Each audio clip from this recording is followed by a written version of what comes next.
There is panic withdrawals at mobile money vending point 5 days after the electronic transfer levy kicked in. That's according to the Mobile Money Agent Association of Ghana, which says its members are overwhelmed by the numbers. Introduction of the levy was greeted with controversy, with the minority taking up the matter at the Supreme Court. Former President John Mahama is also on record to have said that if the levy will be scrapped off should the NDC win power in 2024.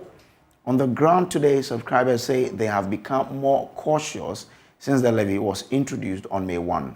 Charles Kwesiado speaks for the Mobile Money Agent Association. There was withdrawal high. People were coming to our stand. We were finding it very difficult to understand because almost 80% of customers that walked to our stand were withdrawing, which had never happened. So we were finding it very, very difficult. And most of the agents were even turning customers down just because they were unable to give them physical cash. Now, we've been speaking to some mobile money users who have been sharing their thoughts with us. For now, I only deposit when I want to buy airtime or something. I have most of my money on me now. But maybe now the E-Levy has come to stay with us, so the best thing is I'll still keep money in it all day. But for now, I just want to hold on. I want to have a better understanding of the E-Levy first before I do anything. We cannot stop doing it, At the moment, I've even sent money this morning. Only that we are not sending huge sum of money. Yes, but at least 100, 200, 300 maximum. Currently, the money on my Momo is 9.0%. What means that? It means that I'm not going to use the Momo accounts again because I find it very difficult for me, if having money to send to my parent or my junior sister who is currently at school, I have to pay double charges, which I find it is unfair to a normal Ghanaian. Ordinary Ghanaian does not deserve to pay all this thing because the government told us point blank when the vice president said they are not going to tax ordinary Ghanaians. It's going to really affect. Definitely, it's going to really affect the amount of transactions you do. Because just imagine you are paying 1.5 percentage on every 100 cedis transaction that you make per day. So just imagine I have about 300 Ghana cedis to send in a day. I will have to pay 1.5 over for 300 cedis. That is basically multiply 1.5 times 3. And that is quite cumbersome for us. I haven't done any transaction, and I'm going to be very careful on the transaction I make on Momo because it's going to take quite a lot of money. So if it's not going to help, I don't think I'll do it. But where it deems necessary for me to do some transaction, fine, I don't mind, I'll do it. Since you are going to pay high amount of money, then you need to think about it before you make that decision. The situation is not different in parts of the country where subscribers say they are unwilling to put their money in the system. Let's go on to the line now and speak to my colleague Richard Kojo Nyako. Rich, what is the situation in Cape Coast? Well, so on two fronts. The first one has to do with the Momo agents. They say that business has gone down drastically. I interacted with one of them who told me that before the implementation of the E-Levy, he used to have about 100 subscribers coming there to come to him to transact to make some transactions, but now he could barely make about 30. I also had a conversation with one of the agents, and he told me that it looks as if that the conversation around the E-Levy has really deepened. It's gone into some people, and so the old ladies and the other people that used to come transact the moment when they come, they do the calculation for them, and then they go back and they wouldn't want to even have the transaction again. I have also then been speaking with some of the users of the mobile money, and they told me that they are using other means of withdrawing money, and so a lot of them say they have applied for checks, they have also gone for their ATMs, and they would rather do transactions using these means rather than putting their money. So many of them went to empty their Momo account on the eve of the implementation of the E-Levy. And so that is the situation here. And it looks very dire, and they feel that with, in the coming days, businesses will go down drastically as well. Well, Martina Bogri is in the northern region. Martina, for here in Accra, people say they are reducing how much they do transaction. The situation is not different in Cape Coast. What is the situation at where you are? For the northern region, it started on the 30th, and the eve before the E-Levy began. A lot of queues were seen in the metropolis. People were withdrawing their money. Those who were not able to do, and then it started, have continued to withdraw their money. Now you go to the vendors and it's virtually empty. They are virtually on a holiday because people are not really transacting business. And those who have no option but to do business using mobile money are switching to those with lesser charges. And so that's the situation in the northern region there. All right, so let's now speak to the leadership of the Momo Agents Association. Charles Kwesiado is their spokesperson. Charles, what is the situation from where you sit?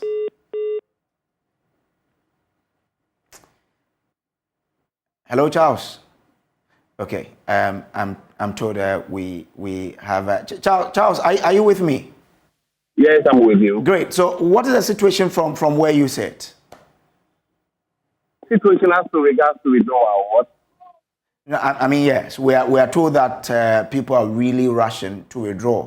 You are there. Yeah. You know what exactly is happening. happening. So paint the picture for us. No, the panic withdrawal surge came in because of the long holidays and the weekend.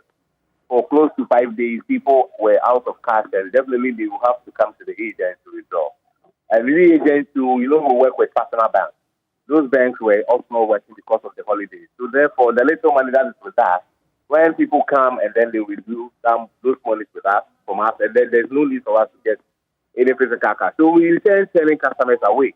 That brought about the surge withdrawal. But as I speak to you now, the National Executive Council have formed a council or a team to move around the country to ascertain the happenings on the ground. So we gave ourselves 3 days, starting yesterday to Friday, so that we'll be able to give Ghanaians clear picture with regards to the withdrawal surge. We don't want to say that people are withdrawing just because of the E-Levy, because the holidays and the festivity has also contributed to that. So we want to just have our way out starting yesterday to Friday, so that we give Ghanaians a better or clear picture with regards to the effect of E-Levy on the withdrawal. And since you started your education yesterday, how has been the response? Yes, as I speak to you now, so, earlier I stated 80% of customers that walk into a stand were withdrawing. But now, I think it has reduced a bit. At least 10 people that will come, you get to see at least 3 of them standing, and then 7. So definitely it is coming down. But interestingly, there's a huge queue at the bank. People are there, agents are there, public servants are also there just to withdraw. So when agents don't have access to physical cash, such anomalies is bound to happen. So we are just watching and monitoring very closely in order to see what will become of the agents by the end of the day. All right. Thank you very much. Let's speak to an economist to find out what they also make of what's happening. Mr. Joe Jackson is head of Daleks Financial Services. He is with us on the phone. So from where you sit, how do you see the development post the E-Levy implementation? Okay, listen, some of us had doubts about the ability of the GRE to do it in time that they had set themselves with the deadline. So we kind of were okay with the phased implementation. Okay. But aside from that, remember that the opposition to the E-Levy was very emotional.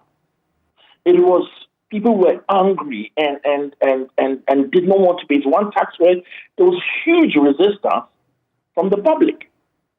And so let no one be surprised that there are panic withdrawals. I don't have the statistics, but I can tell you that in my own household, I have my mother-in-law lives with me. She's 81 years old.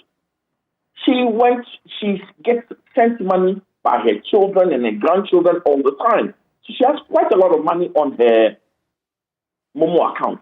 Last week, without telling any one of us, she went, not last week, yes, last week, she went and she withdrew all the money because she said, I won't pay the Momo, I don't want to pay the E-Levy. So she's withdrawn everything to cash. So even anecdotal evidence in my own household tells me people will withdraw.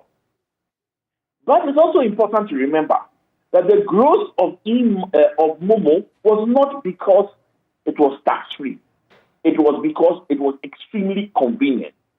At some point, convenience is going to intersect with the emotional reaction to the levy, and things will stabilize. It may never go back to what it was pre-E-Levy.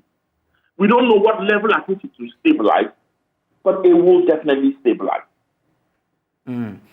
For what is happening will affect the Momo industry in a way. How do we get people to understand that probably we just need to take things easy? You know, the Momo industry, you've got to look at multiple effects.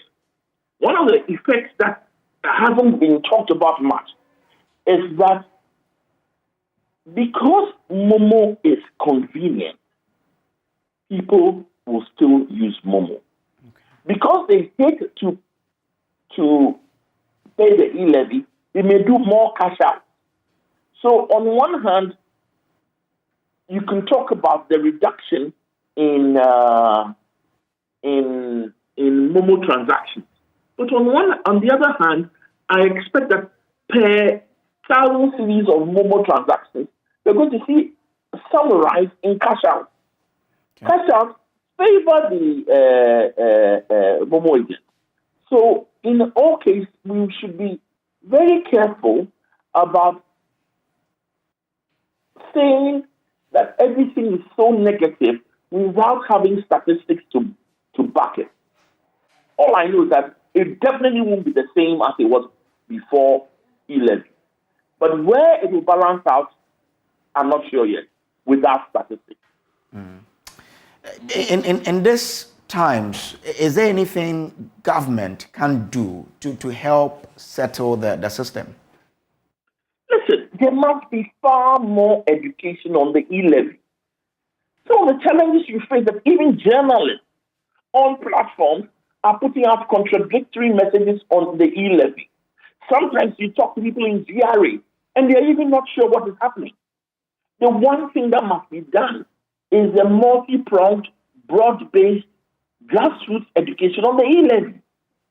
Otherwise, the panic is going to be worse, and it's going to take a longer time for us, I call it, emotion to meet convenience. All right. Thank you very much, Mr. Jackson, for your time here.